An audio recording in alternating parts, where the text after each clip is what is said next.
प्रिय विद्यार्थियों,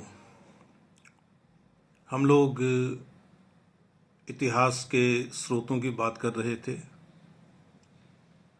उसमें भी हमारा जो केंद्र था चर्चा का प्राचीन भारत के इतिहास के स्रोत था, और उसमें हम धार्मिक साहित्य की बात कर रहे थे। वैदिक साहित्य की बात हम कर चुके हैं। आज हम बौद्ध और जैन साहित्य की बात करते हैं। पहले ही कह चुका हूं मैं कि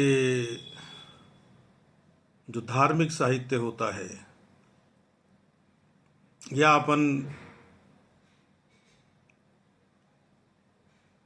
किसी संप्रदाय विशेष का साहित्य भी कह सकते हैं। धर्म एक बड़े फलक का नाम है और संप्रदाय उसके नीचे आते हैं। बात एक ही है, चाहे मैं बौद्ध धर्म कहूँ या बौद्ध संप्रदाय कहूँ, जैन धर्म कहूँ या जैन संप्रदाय कहूँ। तो बौद्ध धर्म ग्रंथों में यह है कि बुद्ध के परिनिर्वाण के बाद पाली भाषा में लिखे गए त्रिपिटक, 3 पोटलियां, ये हैं विनय पिटक, सुत्त पिटक और अभिधम्म पिटक। विनय पिटक सबसे पुराना माना जाता है। भिक्षु भिक्षुणियों के संग और उनके दैनिक जीवन से संबंधित जो जानकारी है, उनको कैसे रहना चाहिए, कैसे जीना चाहिए, ये विनय पिटक में है। और बुद्ध की शिक्षाओं का आधार है ये विनय पिटक, आप ये समझिए। सुत्त पिटक में बौद्ध धर्म के उपदेश हैं, सिद्धांत हैं, उनकी व्याख्या है। सुत्त पिटक में 5 संग्रह हैं, निकाय बोलते हैं जिसको। दीर्घ निकाय, मध्यम निकाय, संयुक्त निकाय, अंगुत्तर निकाय, खुद्दक निकाय। अंगुत्तर निकाय का तो नाम आपने सुना ही होगा। महाजनपदों के क्षेत्र के बारे में, उनकी संख्या के बारे में भी कह सकते हैं। व्यापारियों के बीच का एक संवाद हमें अंगुत्तर निकाय में मिला है, और उसके आधार पर हम बात करते हैं महाजनपदों की। तो और फिर इसमें भी जो खुद्दक निकाय है, उसमें भी 15 संग्रह हैं।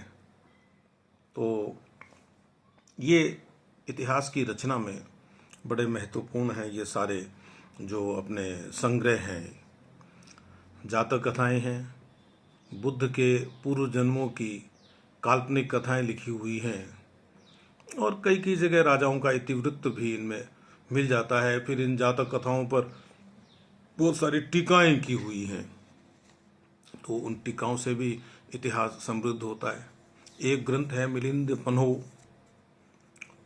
यूनान के राजा मिनेंडर और बौद्ध भिक्षु नागसेन के बीच का संवाद है बौद्ध धर्म के सिद्धांतों पर। और केवल सिद्धांतों की बात नहीं है, जब संवाद होता है तो प्रश्न भी होंगे, उत्तर भी होंगे, प्रतिप्रश्न भी होंगे, प्रत्युत्तर भी होंगे। फिर 2 बड़े ग्रंथ हैं श्रीलंका के, दीपवंश और महावंश। बहुत सारी जानकारी है। और दीपवंश में तो 8 कथाएं हैं, और उसमें अशोक और उसके वंश का वृत्तांत भी है। ठीक है, अब यही तो मैंने कहा ना कि जब आप धार्मिक स्रोतों को या साहित्यिक स्रोतों को जब आप काम लेंगे और वो शुद्ध इतिहास के दृष्टिकोण से नहीं लिखे गए हैं, तो हमें उनमें से चीजें निकालनी पड़ेंगी। अब बौद्ध धर्म के ग्रंथों में लिखा हुआ है कि अशोक ने अपने 99 भाइयों की हत्या करके और आसन हासिल किया था, राजगद्दी हासिल की थी। तो वो ये बताना चाहते हैं कि भाई हमने इतने क्रूर व्यक्ति को भी और यूं नरम दिल बना दिया। खैर, वो एक अलग विषय है। जब अशोक की चर्चा करेंगे तो बहुत बातें करेंगे। संस्कृत के बहुत सारे ग्रंथ हैं, महावस्तु, ललित विस्तार, बुद्ध चरित्र, सौंदरानंद, काव्य, मंजूश्री, मूलकल्प, दिव्यावदान, है ना, जो महावस्तु या उसको महावत्थु कहेंगे तो वो हीनयान संप्रदाय का ग्रंथ है। बौद्ध धर्म दो भागों में विभाजित हुआ था, हीनयान और महायान। हीनयान छोटी गाड़ी, जो बौद्ध धर्म के कठोर सिद्धांतों पे जो जो मतलब चलते हों। महायान बड़ा यान, जिसमें सभी का स्वागत है, थोड़ा उदार। तो हीनयान से संबंधित बताया, है ना। अश्वघोष कनिष्क के समय का हुआ है। बुद्ध चरित्र और सौंदर्यानंद उसकी रचनाएं हैं। और भी बहुत सारे ग्रंथ हैं जैन धर्म बौद्ध धर्म के। अब जैन धर्म की बात करें तो जैन साहित्य जो है ना, वो ईसा के पहले की 4वीं शताब्दी में आना शुरू हो गया था। ये देख लो आप, उसमें कौन कौन से जैन जो सोर्सेज हैं, स्रोत हैं, कौन कौन से हो सकते हैं। मुख्य तौर पे परिशिष्ट पर्वन, भद्रबाहु चरित्र, आगम ग्रंथ, फिर उनकी आगे व्याख्याएं, टीकाएं बहुत सारी हैं। जैन आगम ग्रंथों में भी क्या है, 12 अंग हैं, 12 उपांग हैं, 10 प्रकीर्ण हैं, 6 छेद सूत्र हैं, 4 मूल सूत्र हैं, एक नंदी सूत्र है, एक अनुयोग द्वार है। तो कई सारे ग्रंथों का ये संग्रह है, मतलब ये समझ लीजिए आप आगम ग्रंथ। भगवती सूत्र में महावीर स्वामी के उनका जो जीवन, दैनिक जीवन कैसा होता था, उनकी जीवनचर्या का विवरण, उनके क्रियाकलाप बताए हुए हैं। और फिर क्या है कि जैन आगमों की व्याख्या है ना, जैसे अपन वैदिक साहित्य में पढ़ा ना अपन ने, ब्राह्मण ग्रंथ हुए वेदों के बाद में, हैं, आरण्यक, उपनिषद, फिर अपन कहाँ पर आ गए, पुराणों में, स्मृतियों में, ऐसे अपन आगे से आगे आते चले गए। ऐसे ही जब जो जैन धर्म के ग्रंथ आप पढ़ेंगे ना, तो उनके आगे फिर निर्युक्ति, भाष्य, चूर्णी, टीका, ऐसे आगे इनका विभाजन आपको मिलेगा। तो साहित्यिक स्रोत हैं, धार्मिक स्रोत हैं, लेकिन हमारे इतिहास की रचना में इनका बड़ा महत्व है ना। जिनसेन ने लिखा हरिवंश पुराण, जिनसेन और गुणभद्र ने महापुराण लिखा। तो बहुत सारे ऐसे इतिहास के क्षेत्र हैं जिनके बारे में लिखने के लिए हमें इन जैन ग्रंथों का सहारा मिलता है। खासतौर से जब आप महाजनपदों का काल देखेंगे तो उसमें जैन धर्म के स्रोत बहुत काम आते हैं। देखिए, सिर्फ राजाओं का विवरण या राजाओं के विवरण में उनकी लड़ाइयाँ, उनके विवाह, यही नहीं है इतिहास की रचना। लोग कैसे रहते थे, लोगों का सामाजिक जीवन कैसा था, सांस्कृतिक जीवन कैसा था, ये चीजें इतिहास को समृद्ध करती हैं। सभ्यता और संस्कृति, ये इन दोनों से मिलकर इतिहास बनता है। जैसे मैं समझा दूं आपको, सभ्यता और संस्कृति को कैसे समझ सकते हैं। जैसे मान लीजिए कि हमारे पास एक कंप्यूटर है।